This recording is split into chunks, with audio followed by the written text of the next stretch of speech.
return value. Yes, also that especially that we are going to use it much more time.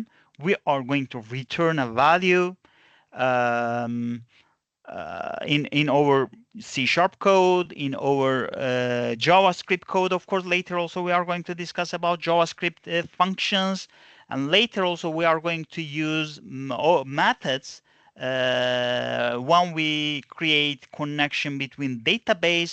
Also, that the methods will help us with much more things. We are going to create connection first, and then we are going to send data, get data using methods, or later also we are going to say for that methods actions. It will be actions, but later that we are going to discuss about more about it. Here you can see it is return type. It declares the return type and then method name, and it can be also without parameter or with parameter or with more parameters. In this example that we have, it takes just one parameter, and then it return keyword. It is very important. If you forget it, if it's return type, and then if you forget it, and then the editor will show a squiggly red line, will show an error first. But it's important too, that will remind you that you need to write return keyword, because these methods or function will return a value, and we are going to use that value in our code. Okay, and here in this example that we take one parameter and it will return this result, we can write directly. Of course, you don't need to write here, for example, sum is equal 5 plus x and return sum. Yes, you can do that, but it is also possible. Less code, of course. It is important, much understandable, much readable. You don't need to write extra code. It is also important when you solve your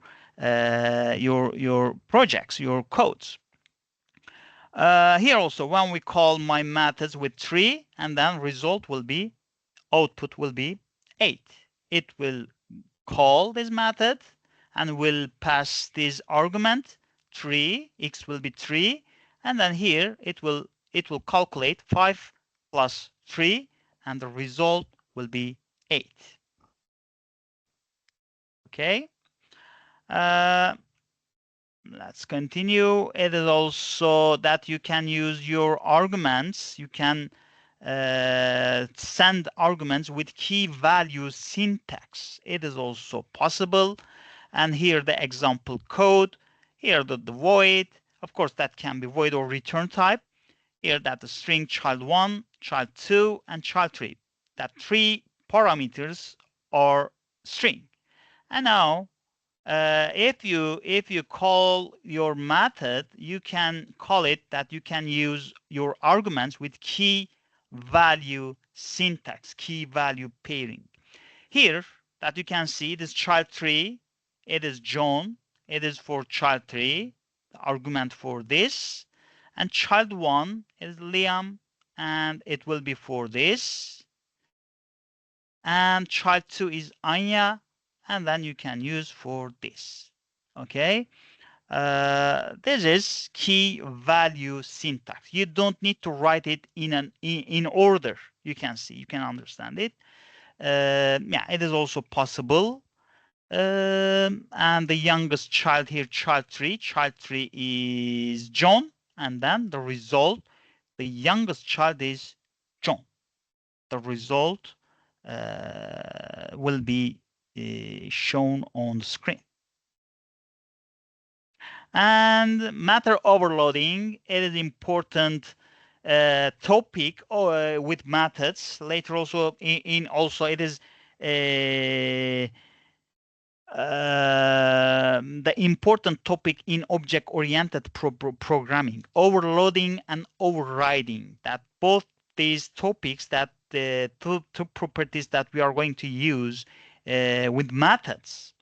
Let's check first what is overloading. Later we are going to discuss overriding. It is polymorphism property actually overriding, but also that we are going to use overloading. In C#, there might be two or more methods in class with the same name.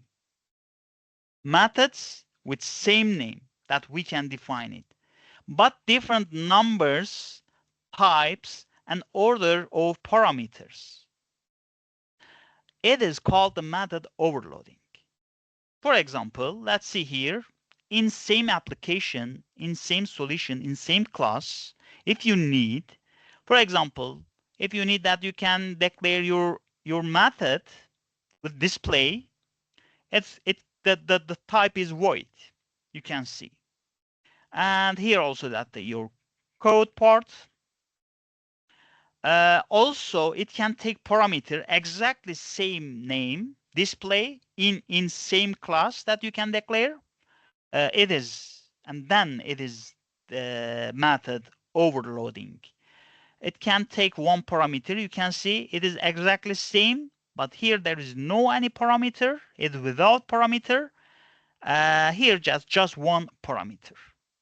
And here also you can declare again display method, but it is return type is float, and it will take one parameter. And here also again it is float or can be double or int display, and it will take two parameters. Here you can see that int a and float b. This is that you can declare in same class, and you can call it, you can use it, and this logic, this meaning, this using is method overloading. Yes, please, Cecilia. And is this something good to do, or Yes, just confused? yes. It's good. No, it's good. It's good. If you need, for example, sometimes that you see that built-in methods, when we use, for example, with one parameter or with two parameters, or sometimes three parameters that we can pass, that it can pass, and then yeah, it is the way that you can solve this problem, this kind of problems using overloadings.